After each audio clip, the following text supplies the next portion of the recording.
I'm going to try to contain my excitement because I love Sefer Devarim. It's like one of my favorites. Oh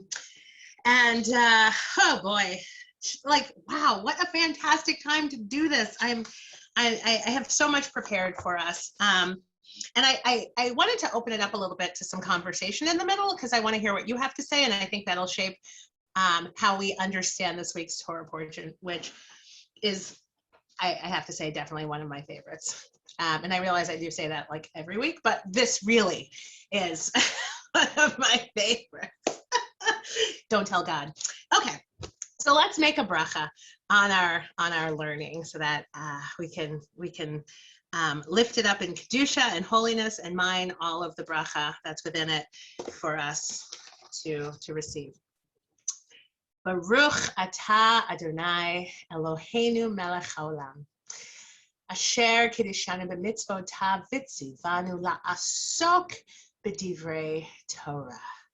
Commands us to go deep and immerse ourselves in these words and matters of Torah.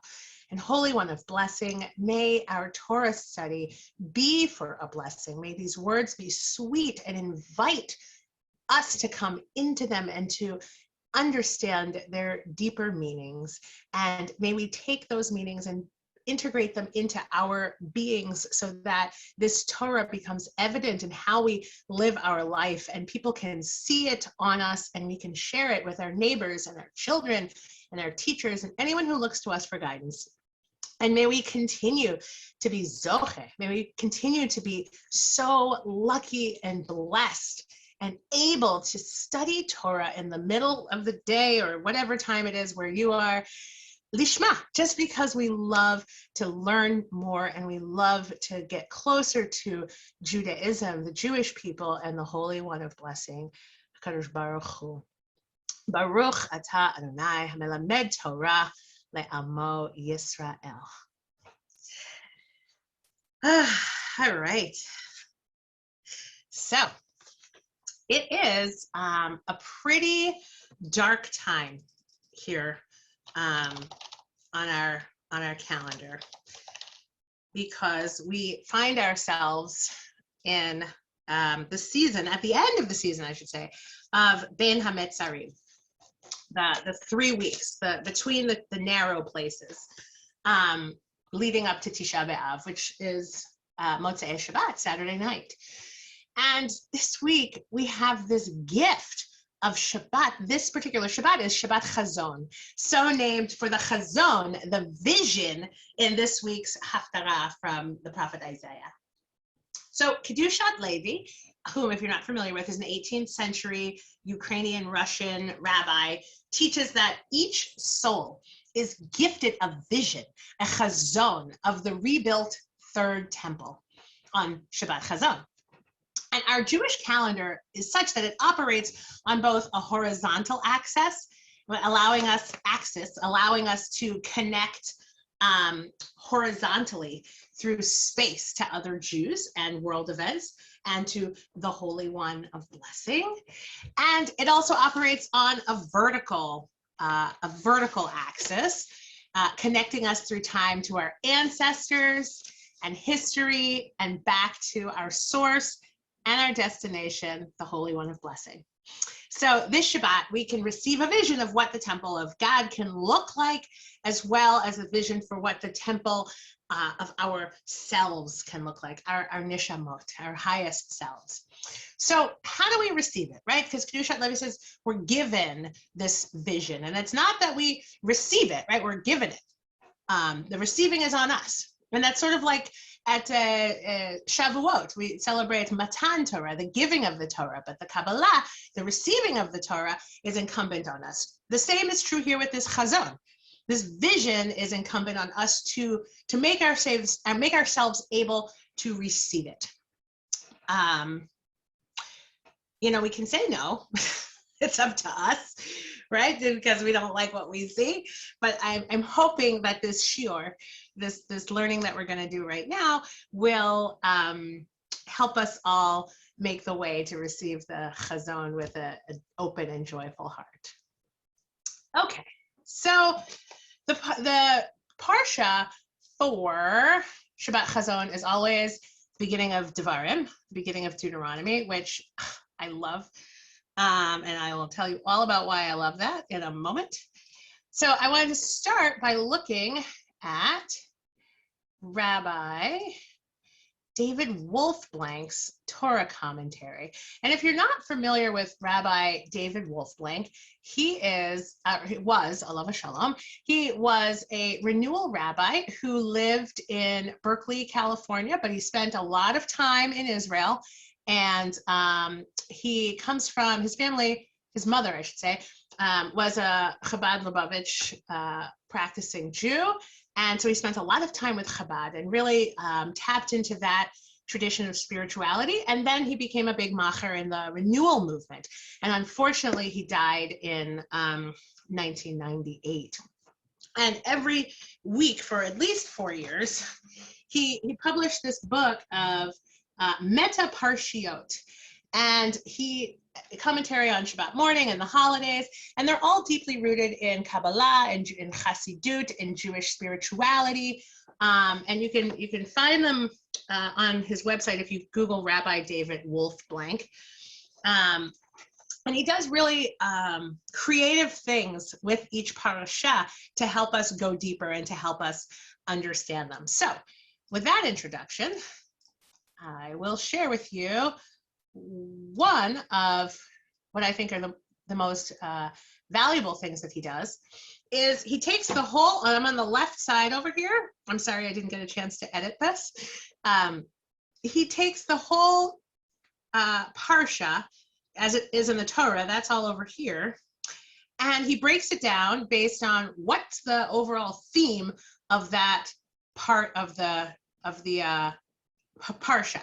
So you see, like right here, it's like this much of the parsha, this number of verses is talking about the descendants of Esav. Right here, it's talking about this much is the encountering Moab, encountering Ammon.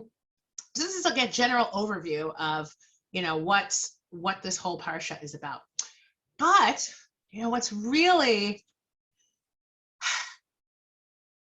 meaningful, I think, in how we approach this Devarim as a book and what it is and what it adds to our tradition is that most of the parsha, maybe not most, a little less than half of the parsha is dedicated to the introduction and recapitulation of the journey, right? Because Devarim starts, well, we'll go into where Devarim starts.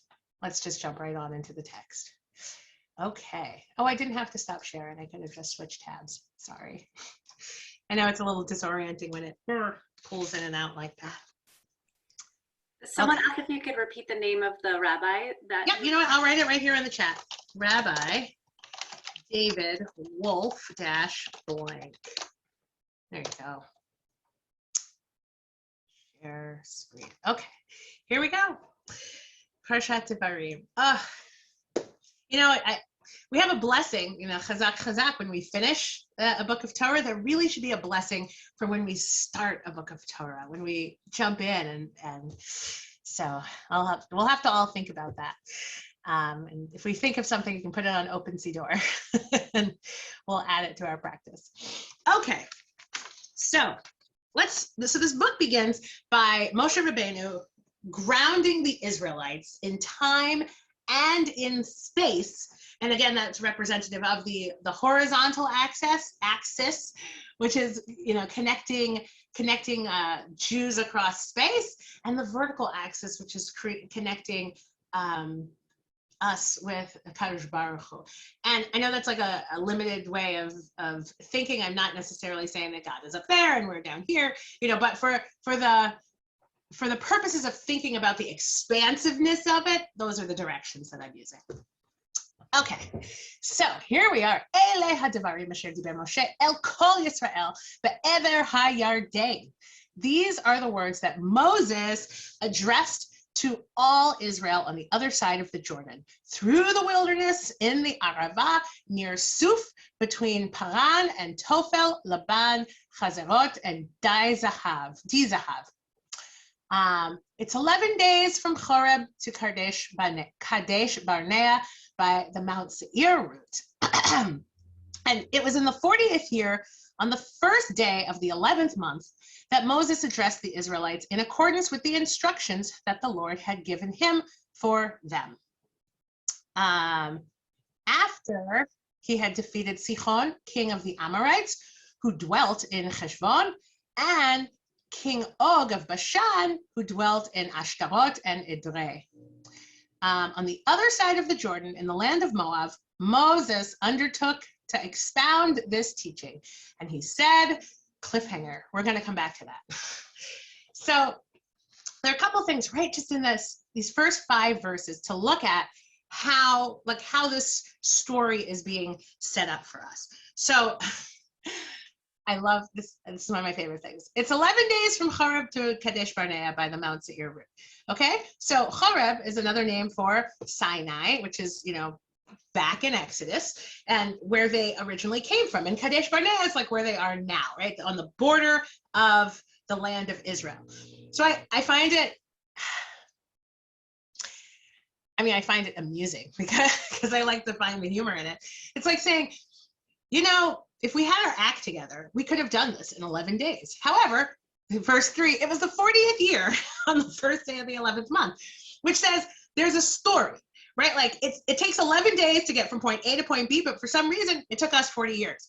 There's a whole story here. And that's really the book of the book of Devarim is recounting like what happened, what's the journey, why did it take us so long to get here? So we're being set up for the tale. And I want to take a step back because I forgot something that is so crucial about Devarim. And that is, and it would have come out earlier, but I want to stop for a second right now, is that Moses is not talking to the same crowd who was standing at Sinai. Moses is not talking to the people who were enslaved in the land of Mitzrayim.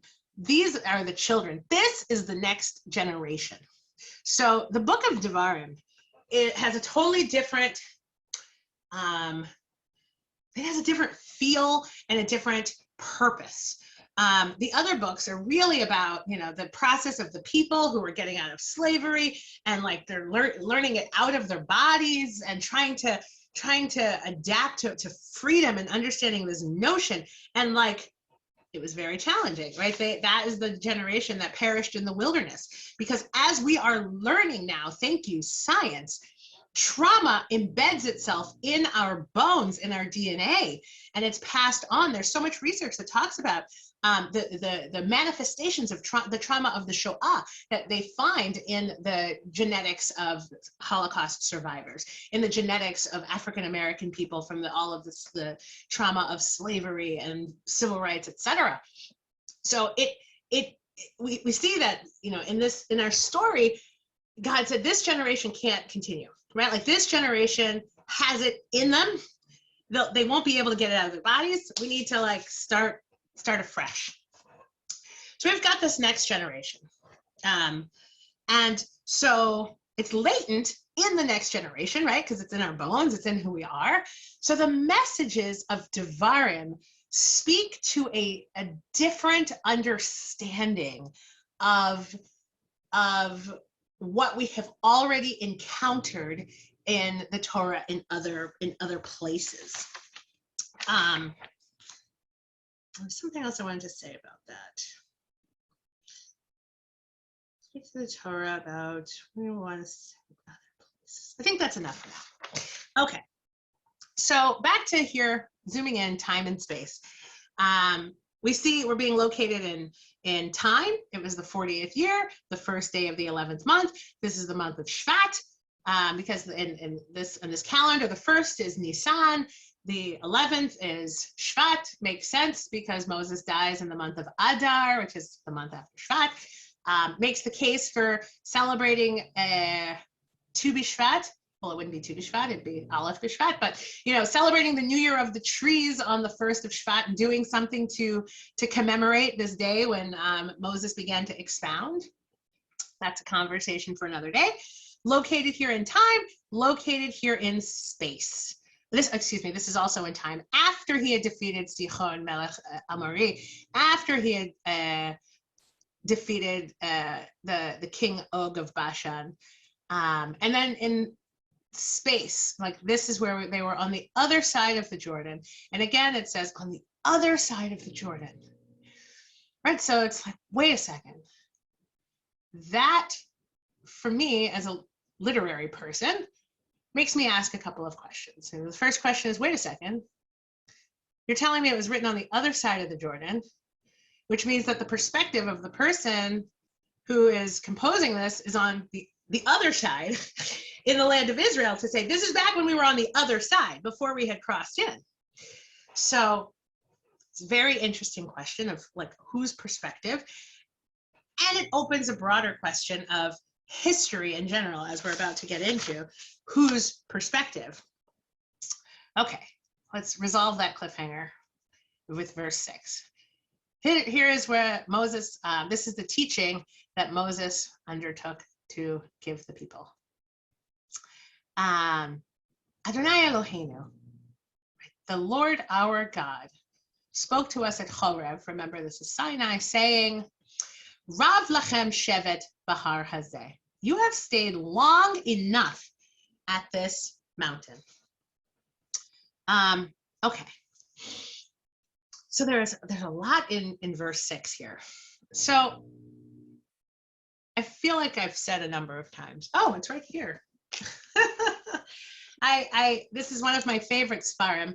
It's Sefer Sharei Ora, The Gates of Light by Rabbi Yosef Jikatilia. And he goes through all of the names of God that we encounter in Torah and locates those names within the system of Sfirot, and also words that we might not think of as names of God. He pulls that are found in Torah. He pulls them out and shows us how those are in fact names of God, and how they are rooted in the different Sfirot. So this name for God, Adonai Eloheinu, is used twice, most noticeably in the Torah. So a little bit about these names. Adonai is a name of Rachamim, connected to the side of chesed, of love, of giving, of gentleness. Rachamim is compassion. And Elohim, right, the name of Eloheinu, is on the other side, right? If we're on the spectrum of chesed and gvura, Eloheinu is on the Elohim is on the gvuradic side, the side of boundary, of precision, the side of distance, separation. So when we marry those two, or when those two things are integrated, I should say, that's like the middle of the spectrum, and that's the zone of Tiferet, which is balance, which is harmony, also compassion, but like a weighted and discerning compassion, and some would say perfection. And in the system of Sfirot, there's Tiferet, which is this balance here between the spectrum of Chesed and Gevura, but also Tiferet can be called, can be understood to be the whole 7 lower Sfirot that we talk about: Chesed, Gevura, Tiferet, Netzach, Hod, Yesod, and Malchut. That whole system can be called Tiferet. Because it contains all of the forces of the universe, or all of the forces that are acting within our manifested world. So we see this construction of Adonai Eloheinu in 2 places, notably. The first is in the 2nd chapter of Bereshit, the 2nd chapter of Genesis. Why? Well, our rabbis teach us that the name Elohim is what's used in the first creation story, chapter 1. The Let There Be Light story, that's Elohim. And that's a story of, I'm going to put this here, I'm going to put this here, right? It's a story of, God as building a house, basically, right? It's like, I'm going to turn the lights on, I'm going to paint the walls, I'm going to put the furniture here and there. Okay, now I'm going to put in the things that are going to use all the items and setting it up. And then boom, on the 8th day, pressing play, and the system starts to go. And that's the essence of Elohim, of like an order, a ruler in that way. And when we get to the second story, later on, well, not that later on, it was the 4th verse of chapter 2, the Adam and Eve version, the name of God is Adonai Eloheinu, just like we have here.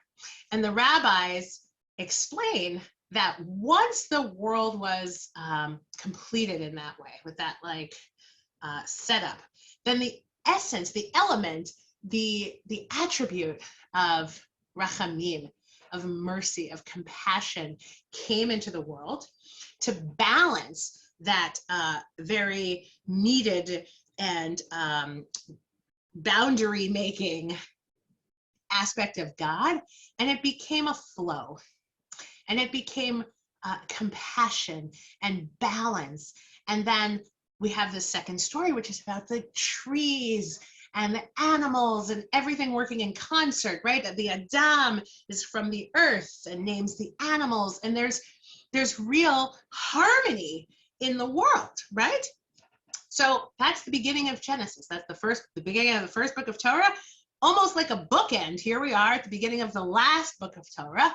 And again, we have this name, Adonai Elohim, or Adonai Eloheinu. Okay, so last time we saw it was at the beginning of creation. God is pressing play. Here we are again in this moment of creation, right? The Israelites are about to be born into the land, right? We're about to press play on the rest of Jewish history when they enter the land. It's another creation in a way.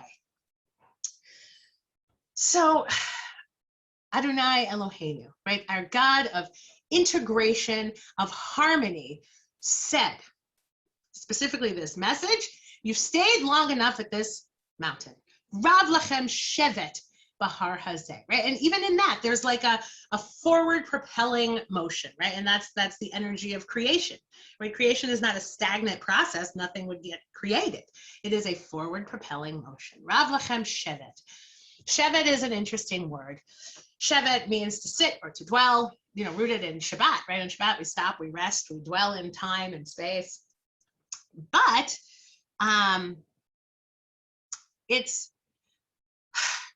it doesn't stay as a respite, right? Because remember, this is back at Horeb, this is back at Sinai when they had just gotten out of Egypt. So they needed this time to shevet, lashevet, to sit there and to, well, as we say on Shabbat, vayinafash, right? To be resouled, to understand who they are, to come into themselves, and to start that process of getting the slavery out of their bodies, out of their minds, out of their behaviors, so that they could get to this moment.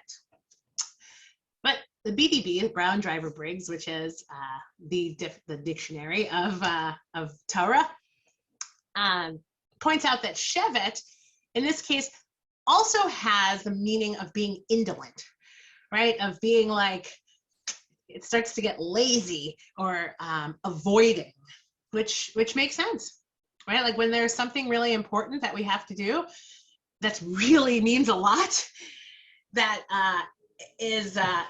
that's like a lot's riding on it. Sometimes we try to stall and circle around this mountain. God says, no, Rav lachem shevet bahar hazeh, right? Like you rested, that's great, but now this is turning into a lazy kind of shevet, and it's time to move on to something else. So God then says, Pnu us'u lachem. It's time for you, perhaps, or you've been in the same spot for a long time, you've been stuck in this place and you need to move on.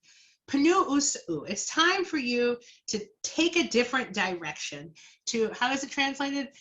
It's turn and travel, really, right? Like turn around, face something else, face reality, face what it is you haven't been wanting to face, and make your way forward. So that's where, however we do it, it's time for us to make a move. All right, so now we're gonna fast forward a little bit, because Moses is recounting the journey, and I see some familiar faces here. So I know you've been following Parashat Shavua, some of you, so this is familiar. I'm gonna stop right here at 12. Uh,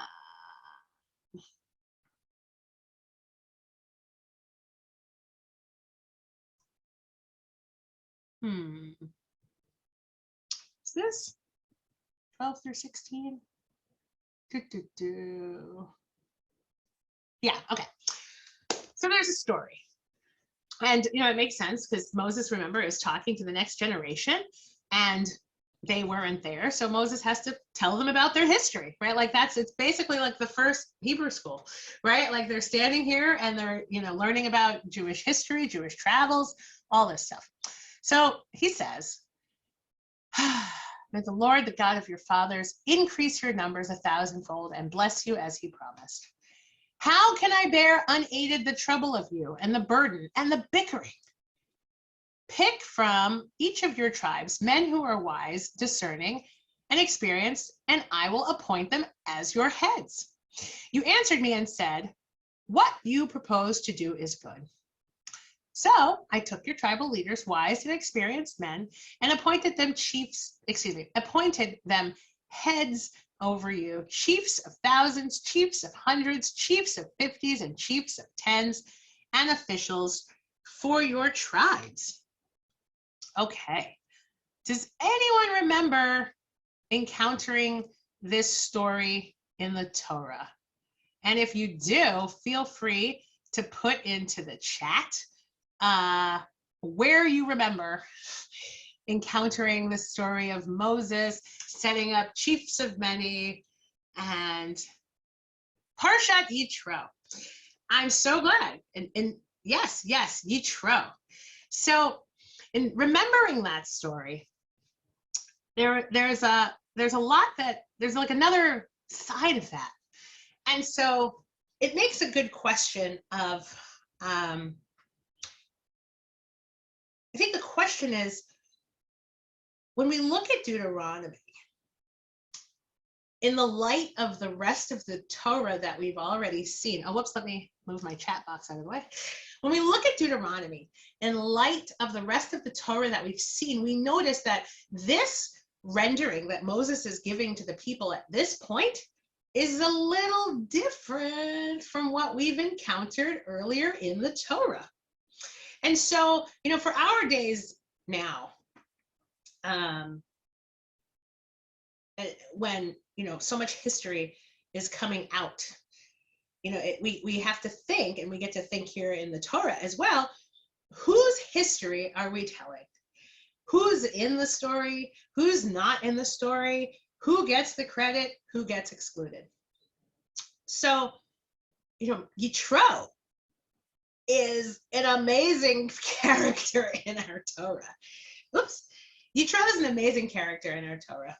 And it's Moses' father-in-law. And if you remember the story, Moses was standing up and he was like, oi, listening to like Kvetche at night and ruling on whose mouse is the real dikduk of life, like the real minutia of living in the wilderness. And Yitro, his wizened father-in-law, whom now, at this point in Moses' life, he's like Yitro, right? Like he's like the wizened leader. He said, son, this is not this is not a sustainable practice. What you need to do is create a system of rulership, like this and this and this and this, and you need to have a common law. Like they need to understand what the basic rules are, and then you can go from there and set up this system, right? And then magically, it's not magically, but in a chapter or two, it's and then there was Sinai, and they everything that Yitro suggested was implemented, right? They had this experience, they all received Torah, then everything was set up, and it's whew. So, where is Yitro? And why was Yitro, who was so valuable and his family, left out of this story? How come he didn't get any credit, didn't get named? Especially when in our tradition we value so much saying things b'shem amro, saying things in the name of who said them and who taught them, and our teachers, and this value that is rooted in Moshe Rabbeinu, and we call him Moses our rabbi, our teacher. So where was that? a little bit more forward, because we're going to see another story that is slightly different from,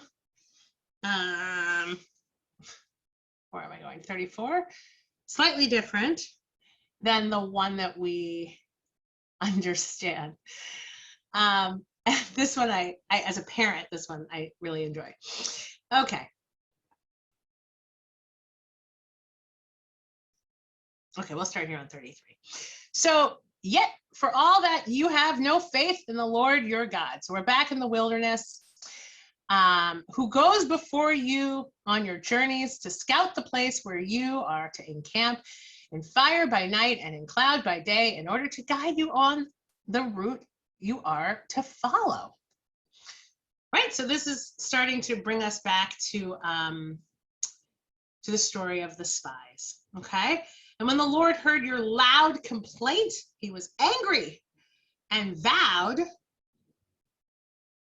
not one of these men, this evil generation, shall see the good land that I swore to give your fathers. None except for Caleb, son of Yefuneh, he shall see it. And to him and his descendants I will give the land on which he set foot, because he remained loyal to God, right? And we remember when Caleb was the one who was like, guys, it's really not that bad. Like, I think we're like, you know, we need to trust and have faith. And God already said this. And the people were like, you know, woe is us, we'll never make it. We're like grasshoppers in their eyes. Because of you, so this is the like revisionist part. Then Moses tells the people, remember they weren't there, so they're taking what he's saying at face value. Because of you, the Lord was incensed with me too. And he said, you shall not enter it either. Joshua ben Nun, who attends you, he shall enter it. Imbue him with strength, for he shall allot it to Israel. Now, I read the Torah, and I remember that this is not exactly how it happened, right? Like Moses, God wasn't mad at Moses like you and your whole generation, like because you're a part of that generation, you're also not going to get in. God said to Moses, you need to talk to the rock. This is what you need to do to get water from the rock, right? And then what did Moses do? Did he talk to the rock? No, he hit the rock. Now look, I'm not setting out to blame Moses and make Moses a bad guy. I feel like, you know, you hit the rock the first time, it should work a second time, right? God changed the instructions. Maybe he forgot, whatever. It was a harsh punishment. He wasn't let into the promised land. But it certainly wasn't on account of the Israelites that he wasn't let into the promised land. It was because God felt Moses, in this point, like wasn't able to follow instructions and wasn't able to carry it out for whatever reason. It was not, you know, it was personal. I was gonna say it was not personal. It was personal, and it wasn't on account of the Israelites. So I think it's interesting that in this time when the story is being given over, we're getting a different version. What we don't see in all of this, you know, through Devarim actually, certainly not here in the Parsha, is, let's see if I can stop sharing screen. I think I can stop sharing screen for a minute so that I can see everyone's faces. So we see no mention of the golden calf incident, right? Which was like a big deal. When we talk about in our tradition, if there was original sin, if we had this idea of original sin, that would be our original sin, the golden calf incident. So we wondered, like, why did he leave that out, right? And the truth of the matter is, of course, right, you can't include everything. It's like when my second grade students say, like, well, how come dinosaurs aren't mentioned in the Torah? And it's like, well, we can't mention absolutely every animal that was ever created. It would be the world's longest book. But it is interesting to notice what's included and what's left out as they're going into the land of this generation of people who weren't there, right? Like, we know these stories, we take them in. So the golden calf was left out. I also think that's huge because do you know what happened after the golden calf? Moses said, like this idolatry, this is not going to work. Slay your brethren, right? And there was a huge massacre. You remember this, right? Like they killed numbers, and it was brother against brother, and it was a huge slaughter. It's like, wow, like it's enough in our day, when we look at violence and we're living with eyes that, we live in relatively more peaceful times, right? So when we see like the war against Midian and just last week we had all these numbers, it's literally all of the women in the town I'm currently in would have been taken captive, right? Like we're talking massive numbers of people. This was also a huge massacre, not mentioned at all, infighting within the tradition. And so, it makes sense that the story of the spies was mentioned because they were there again. It was like a second opportunity, almost like literally in the same place, right? On the edge of the land, about to go in, probably having a little trepidation. So Moses reminded them, this has happened before, right? Don't mess it up. That's what your ancestors did, right? That's what your parents' generation did. You have to do things a little differently. But imagine, if you will, what it must have been like for, let's say, the next generation, right? They're already in the land, right? And people are, praising Moses, and Moses is great. And I often call Moses, we call Moses Moshe Rabbeinu, but I feel like Moshe Rabbeinu as a rabbi, like Moses is a rabbi's rabbi. He was the first rabbi to deal with all of the things that rabbis hold on to. So, I have deep love for Moses. And I'm also reading this and like trying to learn how do we use this in these times. So imagine, if you will, another Israelite discovers the book of Exodus, right? Because right now they're running off of Deuteronomy. Someone discovers the book of Exodus, and they're like, wait, what? Moses murdered all of these people? There was a huge insurrection. I can't believe I didn't know any of this history. We only heard, we were only taught what was in Deuteronomy, right? Like that's the version of history that we were taught, that we took into the land. That's how we believed like everything went down. And now now we discover this other book and this other history. So there's two ways of responding to this, right?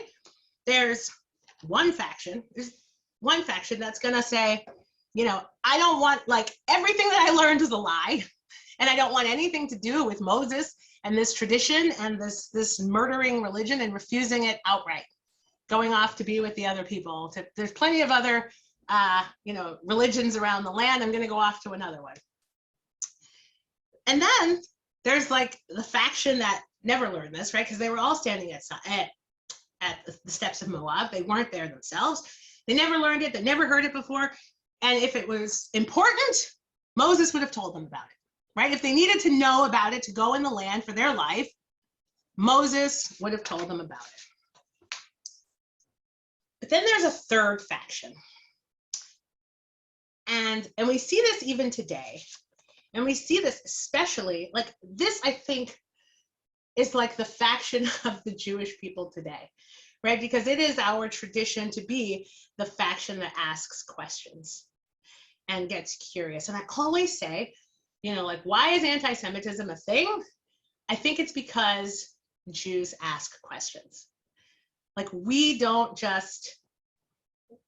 not like the, okay, yep, that makes sense, I'll buy that kind of people. It's like, but wait a minute, what about this? We're like, it's like Columbo.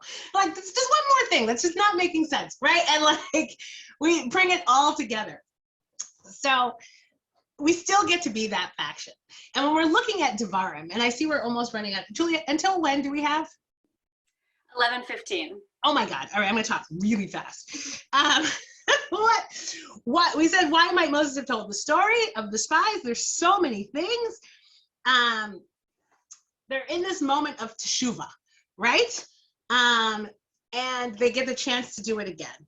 And we get to ask, like, why is that important, right? Like, why is it important that he didn't mention the golden calf? Of what purpose was that? And so what? Why did he talk about the spies? Then we get the lessons of Teshuvah. We're right there again.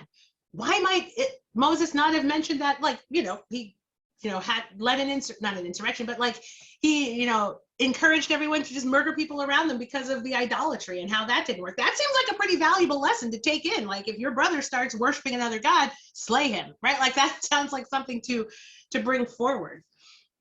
So we're left with all of these questions, and they're valuable questions to ask because that's our process of learning Torah, right? Like, that's what we do. Ein dorsheha ka Yisrael. No one goes deep into Torah with questions like Yisrael, like we do. And we can take that and apply it to other things.